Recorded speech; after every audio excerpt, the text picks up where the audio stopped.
Indian national Congress Kottappadi മണ്ഡലം കമ്മിറ്റിയുടെ നേതൃത്വത്തിൽ ഉമ്മൻചാണ്ടിയുടെ രണ്ടാം ഓർമ്മ ദിനം സംഘടിപ്പിച്ചു. മണ്ഡലം പ്രസിഡന്റ് കെ സുരേഷ് അധ്യക്ഷത വഹിച്ചു.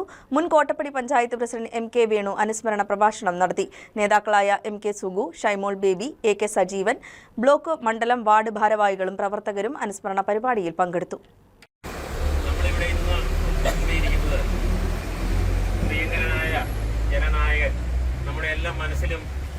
നമ്മുടെ എല്ലാം ഇന്നത്തെ സാമൂഹ്യ വ്യവസ്ഥയിലുമൊക്കെ ഇന്ന് ജീവിക്കുന്ന പ്രിയങ്കരനായ നമ്മുടെ എല്ലാം പ്രിയങ്കരനായിരുന്ന നേതാവ് ശ്രീ ഉമ്മൻചാണ്ടിയുടെ രണ്ടാം ചരമവാർഷികത്തോടനുബന്ധിച്ച് അദ്ദേഹത്തിൻ്റെ ഓർമ്മകൾക്ക് മുന്നിൽ ബാഷ്പാഞ്ജലികൾ അർപ്പിക്കാനും അദ്ദേഹത്തിൻ്റെ ഓർമ്മയെ ഇന്ത്യൻ നാഷണൽ കോൺഗ്രസിൻ്റെ ഈ നൂറ്റാണ്ടിലെ കരുണാകരനോടൊപ്പം തന്നെ ഓർമ്മിക്കപ്പെടുന്ന ഇന്ത്യൻ നാഷണൽ കോൺഗ്രസിനെ പടുത്തുയർത്താനും ജനങ്ങളുടെ അടിത്തട്ടിലേക്ക് ഇന്ത്യൻ നാഷണൽ കോൺഗ്രസിനെ കൂടുതൽ ജനകീയമാക്കുന്നതിനും സാമൂഹ്യ പ്രശ്നങ്ങളും അതുപോലെ തന്നെ ജനകീയ പ്രശ്നങ്ങളും ഏറ്റെടുത്തുകൊണ്ട് നമ്മുടെ എല്ലാം പ്രിയങ്കരനായി മാറിയ പ്രിയങ്കരനായ ജനനേതാവ് ഉമ്മൻചാണ്ടിയുടെ രണ്ടാം ചരമവാർഷികം